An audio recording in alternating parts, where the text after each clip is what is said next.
చూడండి, 2వ కొరింథీ పత్రిక 5వ అధ్యాయము 10వ వచనాన్ని మనం చదువుకున్నట్లయితే అక్కడ ఒక మాట కనపడుతుంది. 2వ కొరింథీ 5వ అధ్యాయం 10వ వచనం.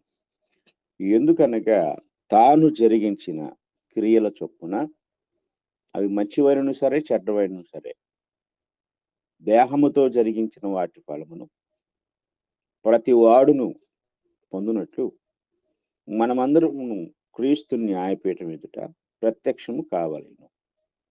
ఇక్కడ పౌలు గారు మాట్లాడుతూ ప్రతివాడు అన్నాడు. ప్రతివాడు అనే అనే స్థానంలో ప్రతి ఆత్మ దేహముతో జరిగించిన వాటి ప్రతిఫలాన్ని పొందటానికి. దేహము చనిపోయి మట్టిలో కలిసిపోతుంది. మరి ప్రతిఫలం పొందేది ఎవరు అంటే ఆత్మ.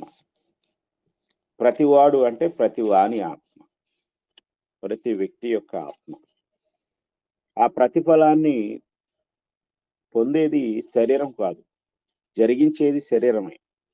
దేహముతో జరిగించిన వాటి క్రియల చొప్పున. ఇది జాగ్రత్తగా మనం గ్రహించవలసిన వారమై ఉన్నాం. ఎందుకంటే జీవించే జీవితం అంతా దేహముతో జరిగించే క్రియలు, మనం ఏది చేసినా కూడా. కానీ ఇక్కడ మనం ప్రతిఫలాన్ని పొందేది మాత్రం ఆత్మ. కనుక మనము ఆత్మ విషయమై దృష్టి ఉంచవలసిన వారమై ఉన్నాం.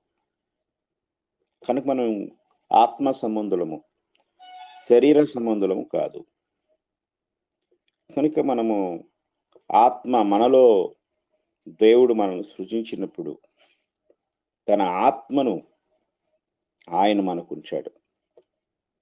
కనుక ఈ ఆత్మను మనం దృష్టిలో ఉంచవలసిన వారమై ఉన్నాం. యాకోబు రాసిన పత్రిక 1వ అధ్యాయము 21వ వచనాన్ని మనం చదువుకున్నట్లయితే అక్కడ ఒక మాట కనపడుతుంది. 1వ అధ్యాయం 21వ వచనం.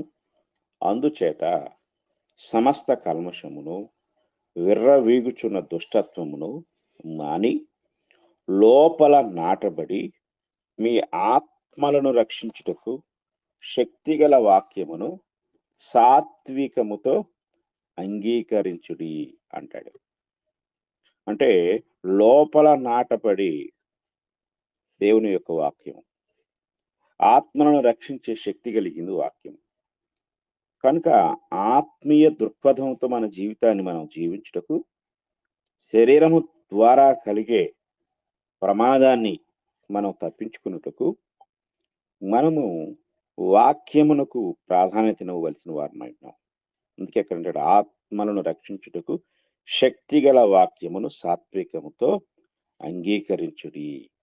కనుక మనము జాగ్రత్తగా మనము పరిశీలించాలి. ఆత్మీయ జీవితం పైన మనము దృష్టి ఉంచవలసిన వారమై ఉన్నాం. ఒకవేళ మనము ఆత్మీయ జీవితం పైన దృష్టి లేకపోతే మనము మన ఆత్మను నరకానికి అప్పగించుకునే వారమై ఉంటాం. కనుక తీర్పును గూర్చి ఈ యొక్క వచనం అనగా కొరింథీ పత్రిక మాట్లాడుతూ మన జీవితంలో జాగ్రత్తగా ఉండాలి అనే హెచ్చరికను దేవుడు మనకు తెలియజేస్తున్నాడు. ఆ తర్వాత 1 పేతురు పత్రిక 4వ అధ్యాయం 19వ వచనాన్ని మనం చదువుకుందాం. 4వ అధ్యాయం 19వ వచనంలో, కాబట్టి దేవుని చిత్త ప్రకారము బాధపడువారు సత్ప్రవర్తన గలవారై నమ్మకమైన సృష్టికర్తకు తమ ఆత్మలను అప్పగించుకొనవలెను. కనుక శరీరానికి శ్రమ వస్తుంది, శోధన వస్తుంది. కానీ మనము మన ఆత్మను సృష్టికర్త అయిన దేవునికి అప్పగించుకొనవలసిన వారమై ఉన్నాం. కనుక మనము జాగ్రత్తగా మన ఆత్మీయ జీవితం విషయంలో స్పృహ కలిగిన వారమై ఆ ఆత్మీయ జీవితాన్ని జీవించుటకు మనము జాగ్రత్త వహించవలసిన వారమై ఉన్నాం.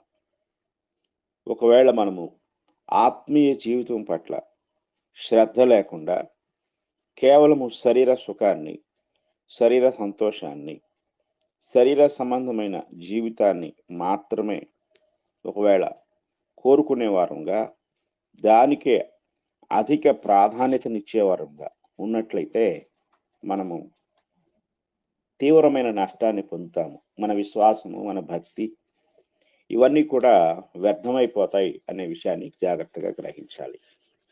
ఈరోజు లోకంలో ఉన్న లోకస్తులు విషయాన్ని మనం పక్కన పెడితే, దేవుని వాక్యాన్ని ఎరిగిన క్రైస్తవులు కూడా విషయాన్ని మర్చిపోయి, అంటే నేను ఆత్మ సంబంధమైన వ్యక్తిని, దేవునిలో నుండి వచ్చిన ఆత్మని, మరలా నేను దేవుని యొద్దకు వెళ్ళాలి, దేవునితో నిత్యత్వంలో, నిత్య సహవాసంలో ఉండాలి అనే స్పృహ కోల్పోయి, శరీరం యొక్క కోరికలను నెరవేర్చుకుంటూ, శరీరానుసారంగా జీవించేవారుగా ఉండటం చాలా ప్రమాదకరమైన పరిస్థితి.